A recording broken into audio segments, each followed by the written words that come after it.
Hey, welcome to The Explainer. Today, we are jumping right into a huge topic. I mean, one that impacts pretty much all of us. We're talking about the big showdown between two titans of learning.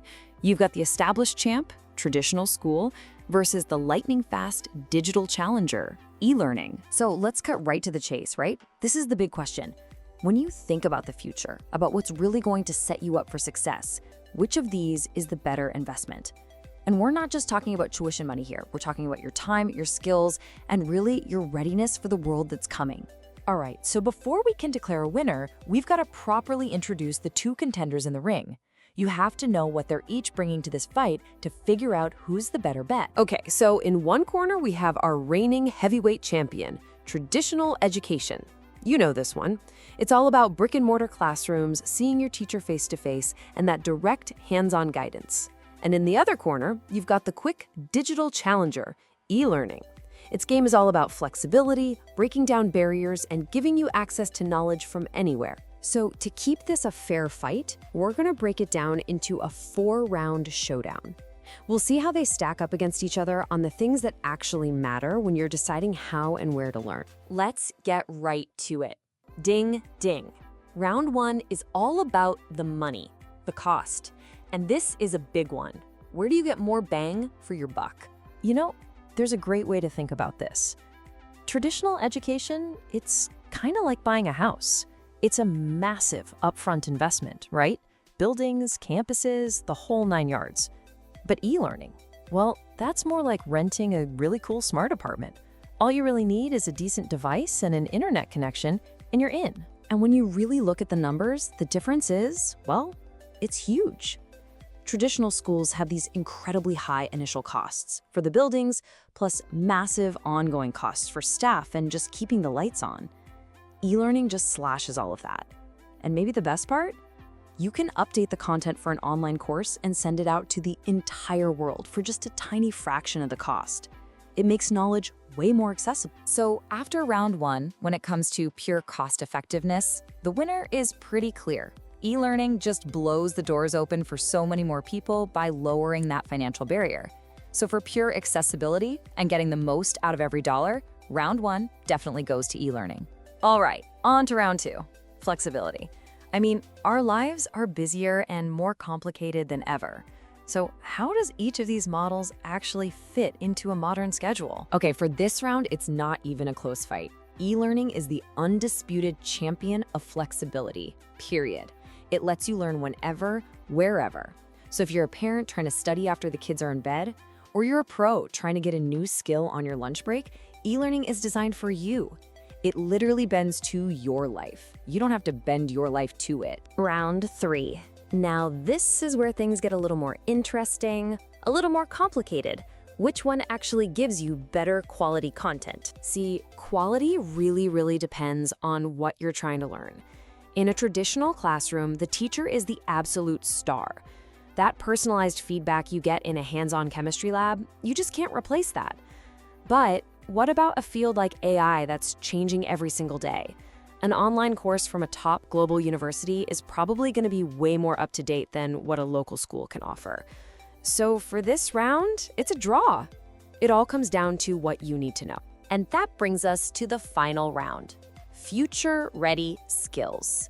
Which approach actually gets you ready for the real modern digital world of work? In this round, the winner isn't just about what you learn. It's about the skills you pick up along the way. And here, e-learning takes the prize. Because the act of doing e-learning is itself training. It just forces you to get good at online research, digital teamwork, and maybe most importantly, managing your own time and staying disciplined. Those aren't just nice-to-haves in today's job market. They are absolutely essential. So based on those rounds, you might think it's a blowout victory for e-learning. But wait a second. This is not a total knockout. Traditional school has a really powerful defense, and we absolutely cannot ignore it. And this quote, this really gets to the heart of it, to the soul of what traditional school is all about. Because a truly great teacher does so much more than just lecture. They can read your body language, they can tell when you're confused, even if you don't say anything, and they build a real human connection that a computer screen just can't replicate. And that's where the old school model really shines. We're talking about more than just book smarts. This is about becoming a well-rounded person. It's where you learn how to deal with people, build friendships, and just get used to having a schedule. It builds a real sense of community, and it gives you that instant, in-person help when you're stuck, which is crucial for things like science labs or engineering projects. Now, on the other hand, we have to be real about the challenges with e-learning. That digital divide is a serious thing. Not everybody has great internet or a fancy laptop. And then there's the risk of feeling isolated, that constant fight to stay focused with a million distractions, and yeah, the very real concerns about cheating and academic honesty when everyone's on their own. Okay, so if e-learning wins on things like cost and flexibility, but traditional school wins on human interaction and community, what does that mean? Where do we go from here? Well, it points us to the real winner. It's not one or the other. It's a whole new model. So what does this blended model actually look like? Well, imagine this. You learn all the core concepts and theories online, whenever it works for you. Then, you go into the actual classroom to use that time for what it's best for: hands-on labs, group projects, real discussions. And you're using digital tools in the classroom, so you're building those future-ready skills at the same time. This right here is the big takeaway. The future of education isn't about throwing out the old for the new. The real secret is balance. It's about taking the very best parts of the digital world and the very best parts of the physical world and putting them together. And that brings us right back around to the most important person in this equation, you. Because at the end of the day, there isn't one single answer that works for everyone. So you see, the real question isn't which one is better. The question is, what's the right blend for me? What are my goals? What's my learning style? What does my life demand? Answering that for yourself, that's how you'll find the absolute best return on your own educational investment. That's all for this Explainer. Hey everyone, and welcome to the Explainer. Today we're diving into something huge, a choice that's literally reshaping how we all learn: the old school classroom versus the online cloud. This is the great education debate of our time, and the right answer is more personal than ever. You know, the world is changing so fast, and because of that, education is really at a crossroads. So this question you see on the screen, it's not just some abstract idea. It's real, it's personal, and hopefully by the end of our time here, you'll have a much clearer idea of which of these paths is the right one for you. All right, here's how we're going to break it all down. We'll start with a big picture. Then we'll define exactly what we mean by classroom and cloud. After that, we'll hear from real people on both sides, follow the stories of two very different students, and finally, we'll pull it all together to help you make your own choice. Let's jump in. Okay, let's kick things off with our first section, the great education debate. And listen, this isn't just about laptops versus blackboards.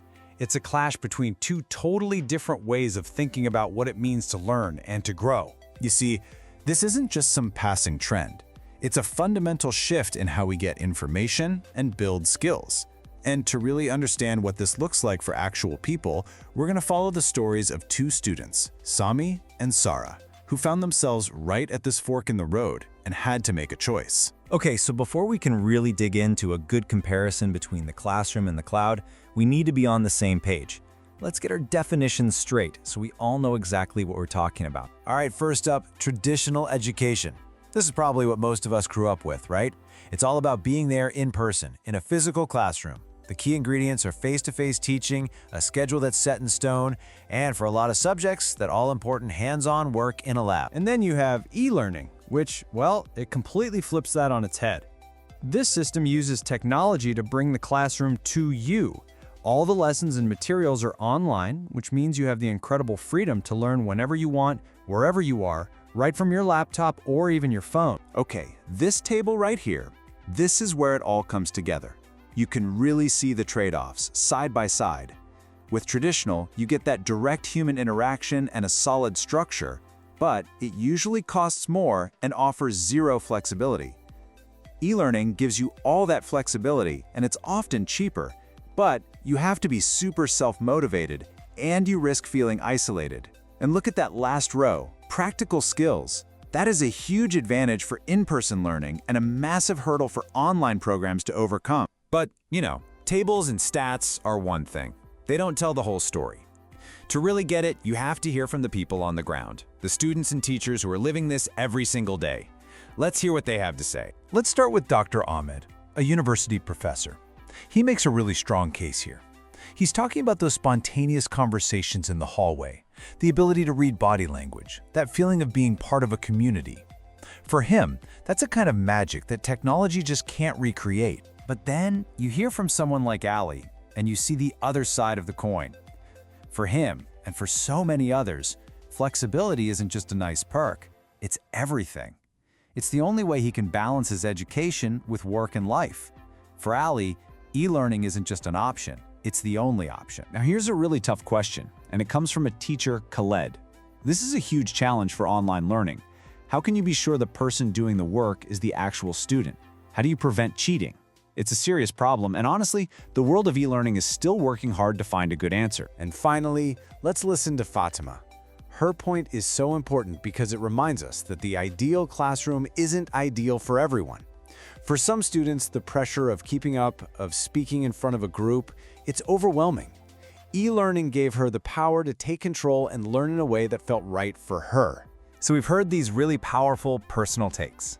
Now let's see how this all plays out in real life by following our two students, Sami and Sarah. We're going to watch them make their choices and see where their different paths lead them. Okay, first up is Sami. He's the kind of student who really feeds off the energy of a classroom. He believes that to really learn something deeply, he needs to be there, to be able to ask his teacher a question in the moment and to work through problems with his friends. For him, that human connection was non-negotiable. So, was it the right move for him? Well, the results kind of speak for themselves, don't they? Having access to a real science lab and a teacher to guide him led to a first-place win in a competition. Beyond that, he learned how to work in a team, built real friendships, and got the kind of confidence boost that only comes from direct mentorship. For Sami, the traditional system was a perfect fit. Now, let's switch gears and talk about Sarah. Her situation is completely different. She's in college, but she's also working a part-time job to pay the bills. A 9-to-3 school schedule just wasn't going to work. It was impossible.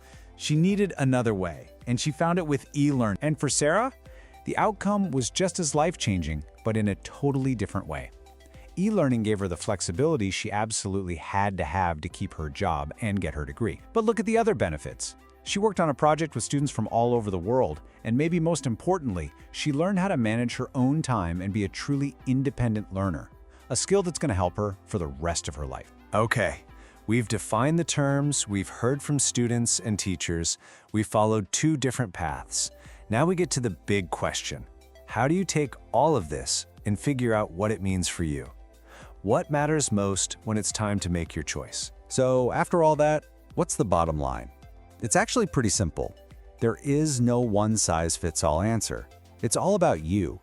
If you're like Sami and you get your energy from other people, you like having a set routine, and you need to get your hands dirty in a lab, then traditional education is probably your best bet.